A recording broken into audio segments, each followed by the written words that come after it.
제가 지난주 이 영상을 보면서 우리가 똑같은 시간을 살고 있고 똑같은 공간에 똑같은 환경에 처해 있는데 어떤 경우는 그것을 긍정으로 바라보고 어떤 경우는 그것을 부정으로 바라보는 일들이 있구나 라는 사실을 보면서 3분 정도 편집을 하게 했습니다. 같은 산모, 같은 전공이 같은 날, 교수님만 바뀌었는데 차팅이, 판단이 많이 달라졌다라고 하는 표현은 우리가 같은 시간, 같은 공간, 같은 상황을 겪고 있으면서도 우리는 어떤 선택을 하고 있는지, 어떤 판단을 내리고 있는지 하는 것들을 강하게 묻고 있다고 보여집니다. 교수님만 바뀌면 달라질 수 있다고 한다면, 예수 믿고 있는 우리들이라고 한다면 정말 예수 믿는 그 믿음으로 말미암아 다른 판단을, 긍정적인 판단을 하며 살 수 있다고 보여진다는 말입니다.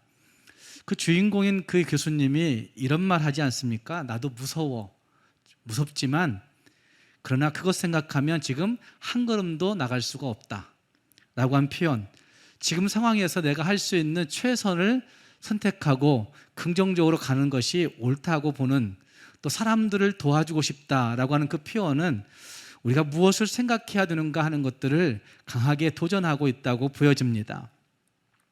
어쩌면 하나님 앞에서 우리가 무엇을 선택하고 있는지, 어떤 판단을 내리고 있는지, 우리는 무엇으로 소망을 선택할 수 있을지, 무엇으로 긍정을 선택하며 살 수 있을지 하는 것들을 생각해 보아야 된다는 말입니다. 세상을 사는 많은 사람들이 여러 가지 위기의 상황들을 함께 겪고 살아갑니다. 그런데 그 위기의 상황 가운데서 우리는 무엇으로 승부수를 두고 있는가 하는 것들을 물어보지 않을 수 없습니다. 예수 믿고 있는 우리들이라면 믿지 않는 다른 사람들과 조금 더 다른 우선순위를 가지고 판단하고 선택한 일들이 있어야 되는데, 우리도 똑같은 모습으로 부정적인 것들을 선택하고 살아갈 때가 너무나 많기 때문에 그렇습니다. 오늘의 말씀은 예레미야가 처하고 있는 개인적인 위기 상황이 있고 또 민족이 처하고 있는 민족적인 위기 상황이 있습니다. 그런데 그 속에서 말씀이 주어지고 있고 그 말씀 앞에서 어떤 반응을 보이고 있는가, 어떤 선택을 하고 있는가의 모습들이 여러 부류의 사람들로 거기에 제시되고 있습니다. 오늘 말씀을 통해서 공동체가 개인이 당하고 있는 위기 상황 가운데 주의 말씀을 통해서 어떤 판단을 하고 있는가 하는 것들을 살펴보시면서 우리도 말씀 앞에서 어떤 선택을 했는지 고민해 볼 수 있는 시간이 될 수 있기를 바랍니다. 먼저 말씀이 주어질 때 놀랍고 두려워하고 있는 사람들도 여기에 등장하고 있는 것을 볼 수 있습니다. 놀라움을 선택하고 두려움을 선택하는 겁니다. 함께 읽은 16절 말씀에 그들이 그 모든 말씀을 듣고 놀라 서로 보며 서로에게 얘기하는 거예요. 고관들이라고 표현하고 있는 말씀이 거기 등장하는데 12절 말씀에 모든 고관이 거기 앉아 있는지라 라고 하는 그 표현 보면 이 고관들이 하나님의 말씀을 듣고 나서 표현한 그 판단과 태도는 놀랍고 두려워하고 있는 모습, 그래서 서로에게 눈 바라보면서 뭔가를 얘기하는 거죠. 근데 이 사람들은 말씀을 여러 번 들었습니다. 함께 읽은 36장 말씀을 보면 9절 말씀, 10절 말씀에서도 모든 백성들에게 예레미야가 말씀을 읽어서 듣게 합니다. 그리고 그 말씀 듣고 난 다음에 11절 말씀과 12절 말씀에서 고관들이 다시 주의 말씀을 듣고자 하는 모습들이 거기에 등장합니다. 그리고 거기서 끝나지 아니하고 14절과 15절로 가면 다시 그들이 또 말씀을 다시 듣고 있는 모습이 거기 등장합니다. 말씀이 그들에게 계속해서 전달된다는 얘기는 말씀을 듣고 난 다음에 그들 스스로 궁금증을 가지고 있는 거죠. 뭔가 도전을 받고 있는 거죠. 말씀이 좀 예상치 않은, 예사롭지 못한 어떤 이상한 기운을 거기에서 느끼고 있는 거죠. 말씀을 계속해서 들으면서 그들은 하나님의 감동하심이라는 것을 느끼고 있는 부분이라고도 할 수가 있을 것입니다. 또한 그 말씀을 이렇게 느끼면서 그들은 동시에 야, 그 말씀대로 살아야 될 것 아니야? 그 말씀대로 살아야 되지, 살아야 되겠구나 라는 부담감들도 그들 마음 가운데 들었을 것입니다. 들으면 들을수록 마음에 뭔가 찔림이 왔을 거라는 말입니다.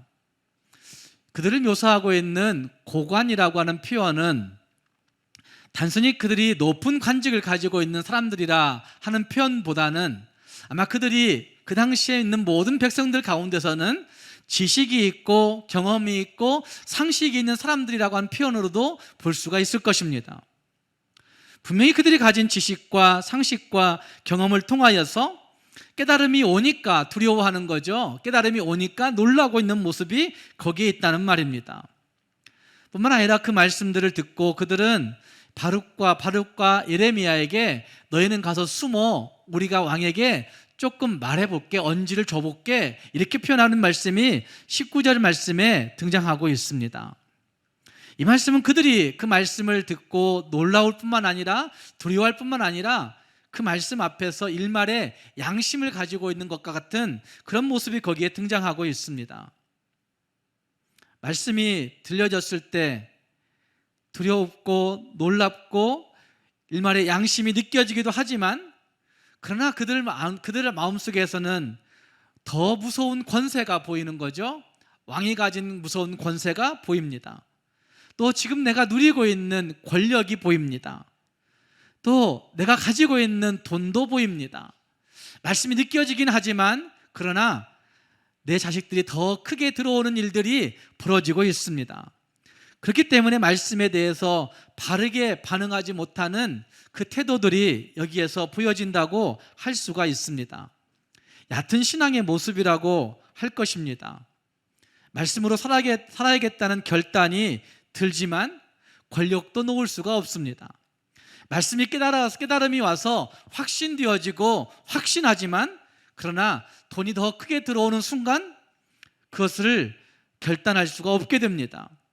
말씀을 들을 때 정말 순종해야지, 실천해야지, 그렇게 살아야 되겠다라고 생각하지만 물질의 유혹이 오고 안목의 정욕이 오고 이생의 자랑이 그들의 마음속에 들어오는 순간 거기에 굴복해버리는 모습들이 여기 등장하고 있는 고관들의 모습이라고 할 수가 있을 것입니다.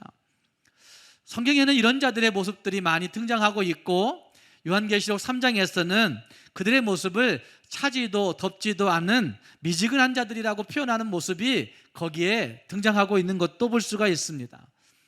예수님도 그 비유를 마태복음 13장의 비유를 통해서 얕은 돌밭이나 가시떨기에 떨어진 그 씨앗의 이야기를 하면서 환난이나 핍박이 닥쳐올 때 넘어지고 금세 다 쉽게 버려버리는 일들이 있다고 그렇게 표현하고 있는 말씀이 거기에 등장하고 있습니다. 우리는 말씀이 들려지고 주어질 때 어떤 판단을, 어떤 선택을 하며 살고 계십니까? 또 함께 읽은 말씀 그 뒷구절들 20절 이하에 보면 말씀이 주어질 때 강팍함으로 반응을 보이고 있는 사람도 등장하고 있습니다. 20절 이하에 등장하고 있는 여호야김 왕은 아버지 요시야 왕이 성전을 수리하다가 하나님의 율법을, 하나님의 말씀을 발견하고 그 말씀대로 행하였던 것들을 보면서 자라난 사람이 여호야김 왕이었습니다. 아마 그래서 그는 하나님의 말씀에 대한 호기심이 있었을 것입니다. 아버지의 삶을 뒤바꾸었던 하나님의 말씀, 아버지가 펼쳐갔던 정책을 일정 부분 수정했던 하나님의 말씀, 어쩌면 아버지의 삶 전체를 다시 한번 분기점 삼을 정도로 역사했던 하나님의 말씀이 무엇일까? 어떤 것일까? 라고 하는 호기심이 그의 마음 가운데 있었을 것입니다. 또 많은 백성들이, 고관들이 예레미야를 통해서 하나님 말씀을 듣고 관심을 가지니까 나도 거기에 뒤질 수는 없겠다라고 생각했는지도 모릅니다. 그래서 한번 들어보자고 했던 것 같습니다. 그래서 그는 하나님 말씀을 듣습니다. 21절 말씀에 왕이 여우디를 보내어 두루마리를 가져오게 하매 여우디가 서기관 엘리사마의 방에서 그 말씀을 가져다가 낭독합니다. 왕과 그 고관들이 듣는 곳에서 낭독하게 하고 있습니다. 그런데 말씀을 듣고 보니까 너무 화가 치밀어 오르는 겁니다. 왜냐하면 바벨론에게 항복하라는 말씀이니까. 너는 바벨론에 나아가 항복해, 그래야 살 수 있어 라고 말씀하신 말씀이 예레미야를 통해서 주셨던 말씀이니까 그 말씀을 들으면서 화가 치밀어 오르는 겁니다. 항복해버리면 내가 지금 누리고 있는 왕좌는 어떻게 되는 것이죠? 자기가 이제까지 일궈왔던 재산들은 또 어떻게 되는 것입니까? 내가 이제까지 쌓아왔던 명예와 또 권세와 업적들은 다 어떻게 되는 것입니까? 생각해보면 생각해볼수록 하나님의 말씀이라고 하는 것을 들을 때에 그 말씀이 하나도 마음에 드는 구석이 없는 것입니다. 모든 것을 다 잃어버리면 무엇으로 나라를 다스릴까? 모든 걸 다 잃어버리면 내가 무엇으로 살 수 있을까? 모든 걸 다 잃어버리면 나는 우리 가문에서 뭐라고 평가받을 수 있을까? 세상적인 평가 때문에 걱정이 생기고 염려가 들어오는 것입니다. 그래서 그는 자기가 보는 앞에서 성경을 읽고 말씀을 읽고 그 말씀을 읽은 말씀을 그대로 한 장씩 뜯어서 배워서 불구덩이에 넣어버리는 겁니다. 그 예언의 말씀이 적힌 책을 다 한 장씩 뜯어서 불태워버렸다는 말입니다.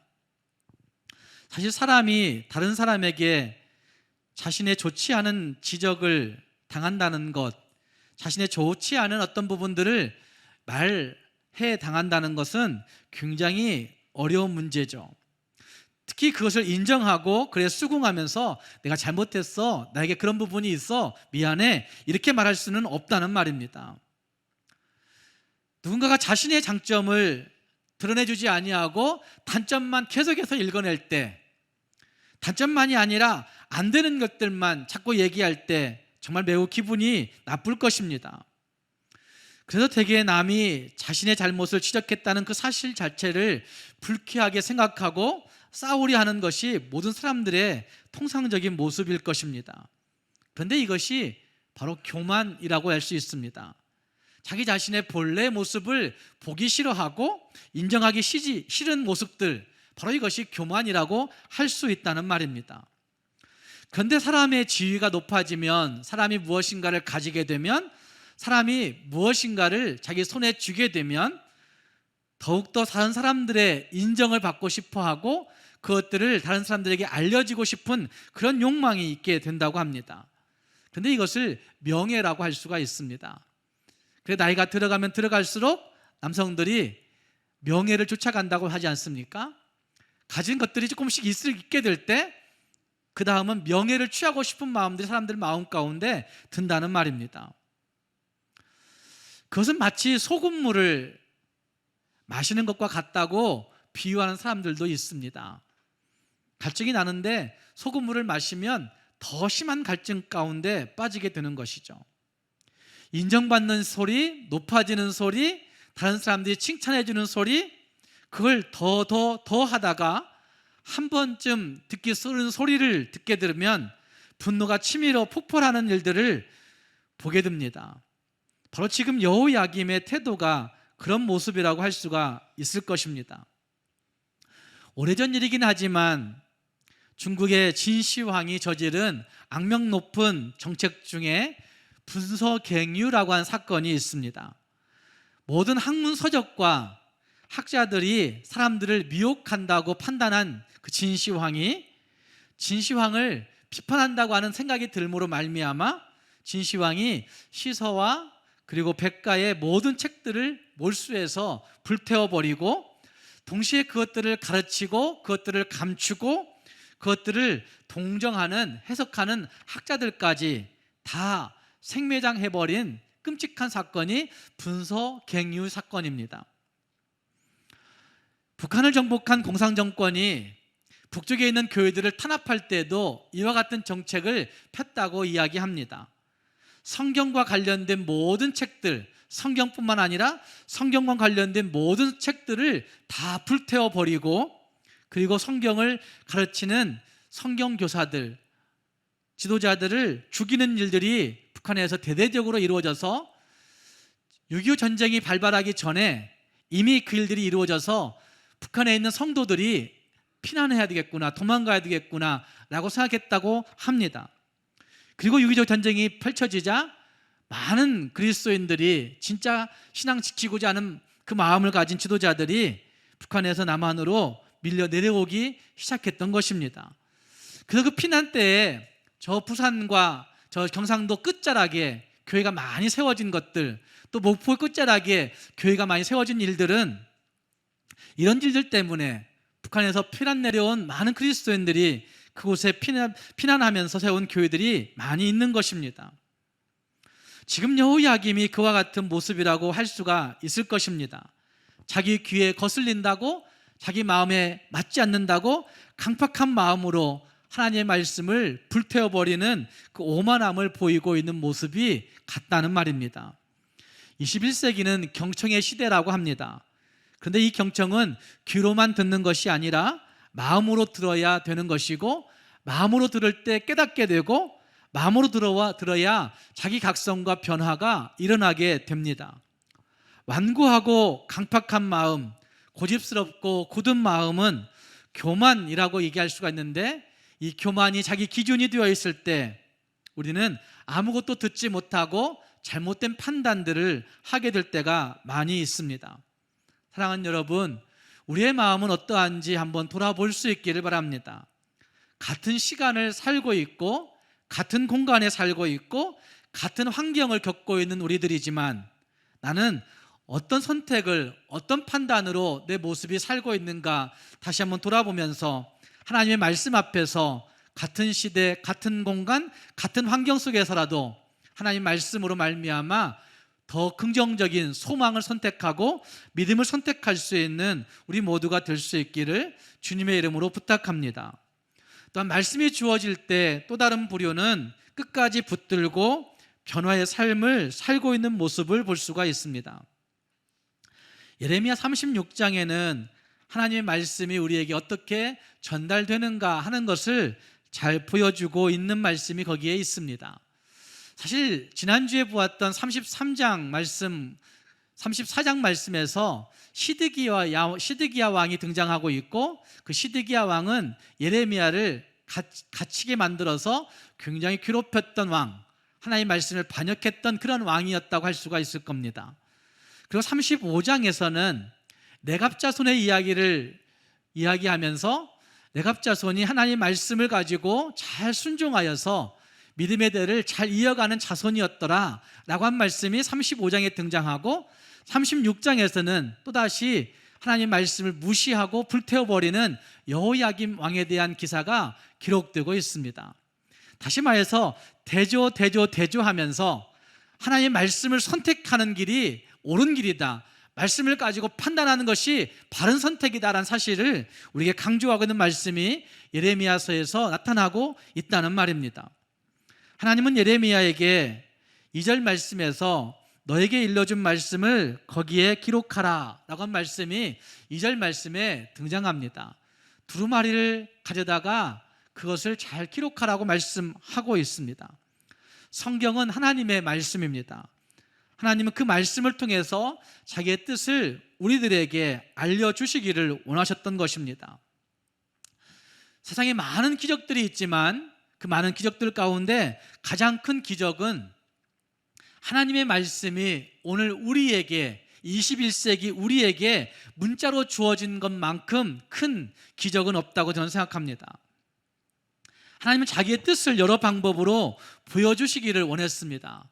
그래서 그 방법 중에서 성경 말씀은 가장 하나님의 신비함이, 특별함이 담겨져 있는 계시라고 일컫고 있는 것입니다.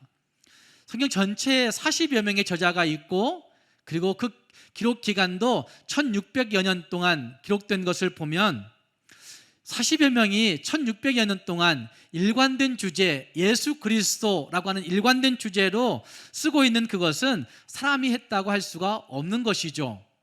하나님의 성령께서 그들을 감동하심으로 말미암아 그 오랜 시간 각자의 심령들을 감동하심으로 말미암아 예수 그리스도에 대해서 우리 구원의 길들을 기록하게 하신 것이라 할 수 있다는 말입니다.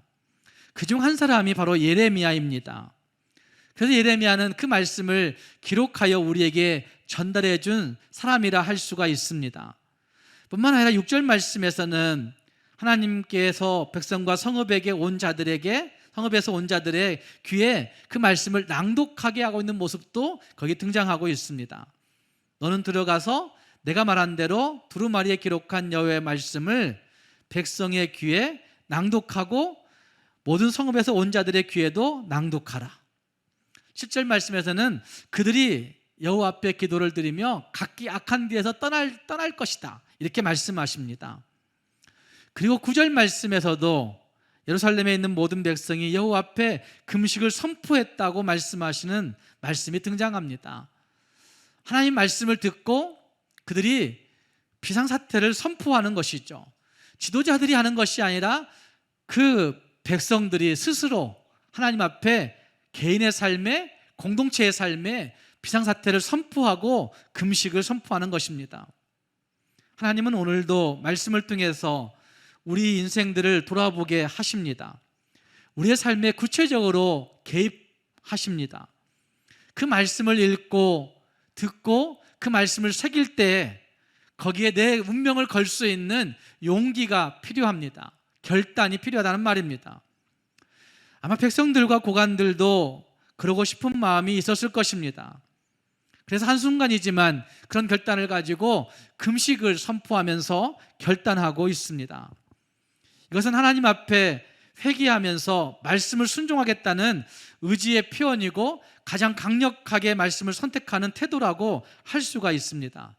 진짜 금식은 하나님, 내가 하나님 앞에서 아무것도 할 수 없는 존재입니다 라는 사실을 고백하는 것이 진짜 금식의 태도라고 할 수 있습니다. 음식을 먹지 않으면 죽는 것과 같이 금식하는 것은 내가 지금 하나님 앞에서 죽은 사람입니다 라고 하는 표현이라 할 수 있다는 말입니다. 하나님 도와주시지 아니하시면 나는 이 죽음의 강을 건너갈 수 없다고 인정하는 태도가 금식이라 할 수 있다는 말입니다. 이와 같이 말씀을 들을 때 놀라운 일들이 벌어졌습니다. 그리고 그 말씀을 들은 백성들의 모습들 가운데서 고관들도 그 말씀 앞에 마음이 뜨끔거리고 있는 모습이 거기에 있습니다. 그런데 그 다음 말씀, 우리가 읽지 않았지만 20절 이하를 보면 하나님의 말씀을 똑같이 듣고 있는 또 한 사람 여호야김 왕은 그 말씀을 읽고 굉장히 기분 나빠하는 것이죠. 그리고 그 말씀을 불태워버립니다. 그리고 나서 예레미야는 아마 마음속에 큰 겁이 들었을 것입니다. 왕이 대노하고 두루마리를 다 불태워버렸으니까 정말 큰일 났구나, 나도 이제 온전하지 못하겠구나라는 생각이 들었을 것입니다. 그럼에도 불구하고 다시 예레미야는 주의 말씀을 다시 기록하고 있는 모습이 27절 이하에서 등장합니다. 28절 말씀에 하나님이 예레미야에게 말씀하십니다. 너는 다시 다른 두루마리를 가지고 유다의 여호야김 왕이 불살은 첫 두루마리의 모든 말을 기록하라 라고 말씀합니다. 여러분 같으면 어떻게 하시겠습니까? 왕이 화가 나서 불태워버린 그 두루마리를 다시 기록하라 말씀하실 때 여러분 같으면 어떤 생각을 가지겠습니까?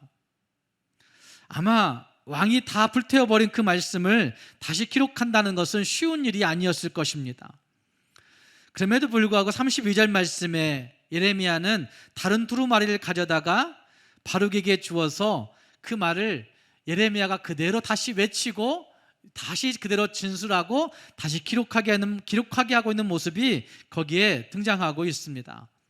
사라져버린 말씀을 다시 쓰고 있다는 말입니다. 이것이 세상 권력에 대한 무모한 도전이란 사실을 알고 있었을 것입니다. 이러다가 정말 죽을 수 있다는 사실을 그는 알고 있었을 것입니다. 그럼에도 불구하고 하나님의 말씀에 승부를 걸고 선택하고 있는, 도전하고 있는 모습이 여기에 나타나고 있는 것입니다. 예레미야는 말씀으로 시작해서 말씀에 자신의 인생을 올인했던 사람이 예레미야였습니다. 다시 쓰고 다시 읽고 다시 기록하고 다시 새기고 다시 전파하는 그런 모습으로 자기 인생을 전부를 거기에 쏟아붓고 있었다는 말입니다. 말씀 때문에 감옥에 갇히고 말씀 때문에 오해도 당하고 말씀 때문에 애매한 일들을 당하고 말씀 때문에 말도 안 되는 땅도 사고 말씀 때문에 말도 안 되는 퍼포먼스를 많이 했지만 그러나 그는 말씀 때문에 자기 인생을 변화시키는 일에 충성스럽게 헌신한 존재가 되어 있다는 말입니다. 사랑하는 여러분, 오늘 우리는 무엇에 내 인생의 승부를 걸고 계십니까? 어쩌면 하나님 앞에서 살아가는 모든 인생의 경험들 속에서 말씀으로 승부하지 아니하면 언젠가 그것들이 무너질 날이 분명히 올 텐데 우리는 무엇으로 우리 인생의 승부를 걸고 있는지 뒤돌아볼 수 있어야 된다는 말입니다. 우리 모두가 같은 시간을 살고 있고 같은 공간을 살고 있고 같은 환경을 겪고 살아가고 있지만 하나님의 말씀 때문에 말씀으로 말미암아 다른 선택을 하며 긍정적인 선택을 하며 소망을 선택하며 살아갈 수 있는 진짜 믿음의 사람들이 될 수 있기를 주님의 이름으로 축복합니다. 기도하겠습니다.